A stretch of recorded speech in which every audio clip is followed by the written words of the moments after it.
안녕하세요. 이승훈입니다. 자, 이번 시간에는 소음 진동과 관련되는 부분입니다.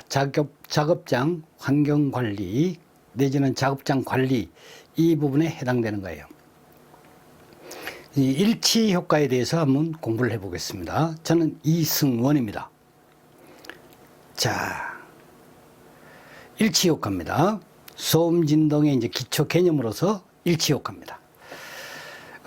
우리 이제 그 뒤에 보게 되면 교재에 아마 수록돼 있을 수도 있고 빠졌을 수도 있습니다.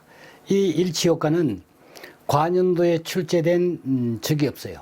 그러니까 한 번도 출제된 적이 없기 때문에 제가 봤을 때는 허범이나 차음 부분에 이 관리 부분입니다. 그러니까 작업장 관리 이 부분에서 출제될 가능성이 상당히 높습니다. 새롭게 출제될 수 있는 그런 부분이기 때문에 여러분들이 참고해 두시는 것이 좋을 듯 해서 이것을 촬영하게 됐습니다. 자, 일치 효과의 이제 그 개념하고요. 그 다음에 이제 차음에 미치는 영향, 이것을 한번 보도록 하겠습니다. 자, 일치 효과입니다. 일치 효과. 벽체에 음파가 입사합니다. 여기 입사음이죠. 이거는 벽체입니다. 벽체에. 음압의 강약에 의해서 소밀파는 뭐가 됩니까? 엉성하고 조밀하고 이것이 이제 중복되는 걸 말합니다. 용수철을 뭐냐면 이렇게 늘렸다가 탁 튕기면 어떻게 됩니까? 여기 용수철이 오므라드는 부분이 있고 간격이 넓어지는 부분이 있죠. 왜? 이렇게 흔들리면서 좁아지는 부분과 넓어지는 부분이 있죠. 그러니까 뭐냐면 소밀파라는 것은 바로 그러한 갱가 이게 이제 그 파장으로 보게 되면 그러한 형태로 이제 이동하는 것을 말하는 겁니다. 좁은 범위가 있고 파장이 그 다음에 넓은 범위가 있다 이런 거예요. 그것이 중첩되어서 나타나는 것을 소밀파라 이야기를 합니다. 이때 이제 입사파와 소밀파의 파장이 일치를 하면 입사파 여기 들어오는 파장입니다. 소밀파하고 파장이 이제 일치를 하는 겁니다. 같아지면 여기에 뭐냐면 그 소밀파라는 것은 바로 뭐 입사음이 이 벽면에 작용을 한 거예요. 작용을 하게 되면 여기는 벽면에서는 어떻게 돼요? 굴곡파라는 것이 생깁니다. 그러면 이제 입사음에 따라 가지고 이 입사하는 각도에 따라 가지고 어떻게 되면 굴곡파는 달라지겠죠. 왜? 직각으로 딱 작용하게 되면 어떻게 되면 강도가 가장 강하겠죠. 지금은 이건 비스듬하게 들어왔습니다. 세타 각도로. 그렇죠? 바로 이렇게 되면 어떻게 됩니까? 이렇게 꿀렁꿀렁 되는 게 커집니다. 훨씬 더 뭐가 됩니까? 이 입사음의 파장과 어디 굴곡파의 파장이 같아질 소지가 충분히 있는 거죠. 그렇죠? 자, 그래서 이제 이런 파장이 일치를 하면 벽체의 굴곡 운동과 진폭은 입사파의 진폭, 이 입사파의 진폭이죠. 진폭과 같은 크기로 진동을 하게 됩니다. 그러니까 뭐냐면 우리가 허범이나 차음, 특히 차음이라는 것은 어떻게 됩니까? 차단을 한다는 의미를 가지고 있어요. 허범이라는 것은 어디 빨아당겨 버린다는 거죠. 그럼 뭐가 되냐면 여기에 우리가 입사음을 어떻게 됩니까? 분산을 시키는 것도 역시 뭐가 돼요? 허범과 마찬가지입니다. 왜? 이 계란판 같은 거 있죠. 계란판은 올통발통하죠. 그래서 난반사를 시키는 거죠. 음을 난반사를 시켜가지고 분산을 시켜주는 역할을 합니다. 그러면 뭐냐면 여기에 들어오는 파장이 어떻게 됩니까? 그 주가 되는 입사음이 어떻게 작아지겠죠? 그럼 마지막 들어온 거는 어떻게 됩니까? 여기에 아주 단단한 재질을 써야 됩니다. 차음제는 딱딱한 거, 허범제는 어떻게 됩니까? 기공이 있거나 물렁물렁한 거 이렇게 생각하시면 돼요. 그러니까 허범제는 계란판이나 이 계란판 난반사를 할 수 있는 것 내지는 뭐냐면 다공성을 가지고 있는 거 스펀지처럼 아니면 철판이라도 어떻게 되면 구멍을 빵빵빵빵 뚫어가지고 거기에서 뭐냐면 음이 들어와가지고 얘를 뭐냐면 가둬야 됩니다. 그러니까 여기에 구멍을 빵빵빵빵 뚫어놨다. 벽에 뭐냐면 여기에 강한 차음제는 어떻게 됩니까? 구멍을 뚫으면 안 됩니다. 차음제는 구멍이 없습니다. 그런데 뭐냐면 여기에 허범제는 어떻게 됩니까? 입사음을 통과를 시켜줘야지 되는 거예요. 그럼 왜 통과를 안 시키면 왜? 더 강해진다는 거예요. 여러분들 뭐가 됩니까? 현수막 그러는 거 보셨죠? 현수막에 뭐가 됩니까? 그냥 우리가 현수막을 이렇게 쳐놓으면 어떻게 됩니까? 바람이 불 때 어떻게 돼요? 현수막이 뒤로 쫙 늘어지는 거 아니면 현수막이 찢어지죠. 아니면 걸었던 고리가 부서집니다. 그런데 현수막의 중간중간에 어디 구멍을 뚫어놨어요. 그러면 어떻게 됩니까? 바람이 그 사이를 통과하죠. 그러니까 뭐냐면 현수막이 안 찢어집니다. 그죠? 그럼 뭐냐면 여기에 허범제라는 것은 어떻게 돼? 일정한 음을 통과시켜 주는 거예요. 아니면 뭐냐면 분산을 시키거나 이렇게 하는 것을 허범제라고 얘기를 앞에서 음이 들어오는 쪽입니다. 그러면 뭐냐면 들어왔죠. 일단 뭐냐면 구멍을 통해서 들어왔어요. 들어오면 뒤에서 어떻게 됩니까? 차음제는 딱 밀폐를 시키는 거예요.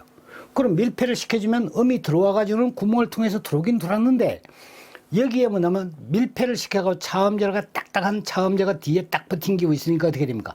여기서 들어와가지고는 계속 저것끼리 어떻게 됩니까? 주거니 받거니 주거니 받거니 주거니 받거니 이렇게 합니다. 그러니까 얘가 도말을 못 가요. 여기 뚫고 나가야지만 이 음이 들리는데 이 음이 어떻게 됩니까? 이 내부에서 뭐냐면 이게 뭐가 됩니까? 에너지로 바뀌어버려요. 소리가. 떨림 현상으로 바뀌는 거예요. 그렇게 해가지고 뭐냐면 음을 죽여버린다는 거죠.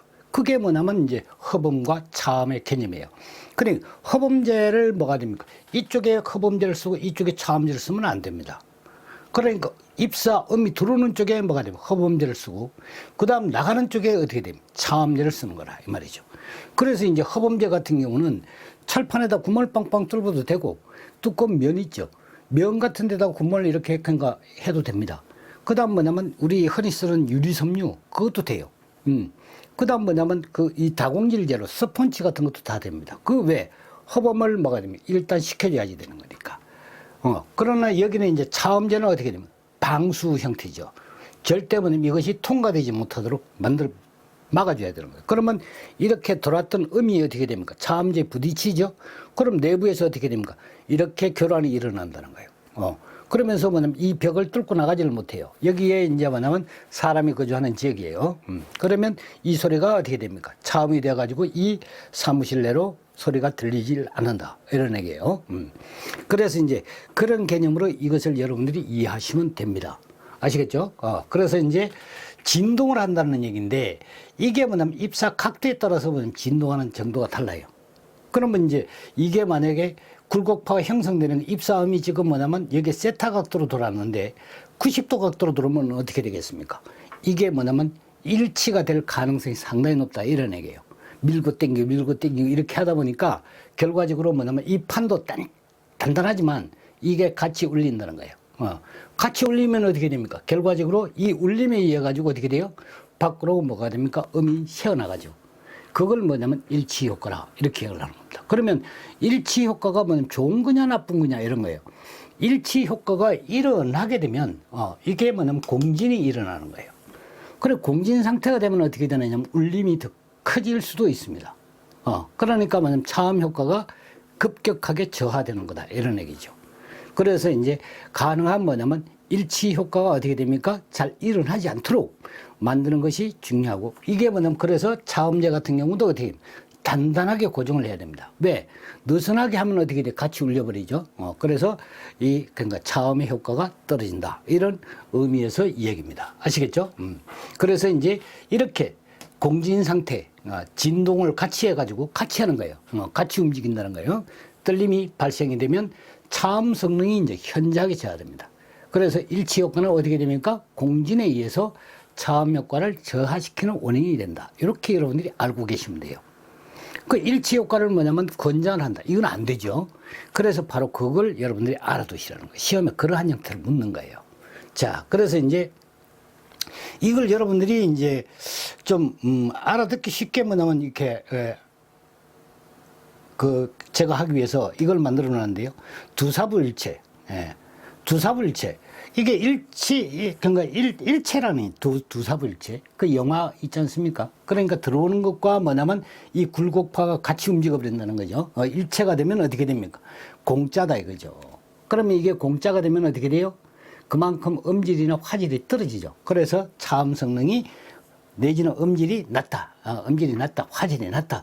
그러니까 뭐냐면 공짜니까 그게 뭐냐면 그만큼 어떻게 되냐 떨어진다 이런 거예요. 그래서 이 일치 효과를 유발시키지 않도록 해야지 된다. 그런 의미에서 여러분들이 이해하시면 되겠고, 그 다음에 이제 세타 값이 요 세타 값이 90도에 가까워질수록 공진 주파수는 뭐냐면 최저 차음이 안 되는 겁니다. 차음이 안 되는 거예요. 그래서 이게 뭐냐면 90도에 가까워, 지금은 세타 각이지만 90도가 되면 이렇게 되겠죠. 입사가. 그렇게 되면 뭐냐면 차음 성능이 현저하게 어떻게 됩니까? 떨어진다. 이런 얘기예요. 예. 여기까지 여러분들이 이거는 이제 시험이 그러니까 한 번도 출제되지 않았기 때문에 보건이나 위생 이런 부분에 이제 수험 대비를 하시거나 아니면 공무원 대비를 하시거나 아니면 이제 고등학생 지금 현재 공부하는 학생들 같은 경우는 좋은 여기 이제 참고 자료가 될 것입니다. 감사합니다.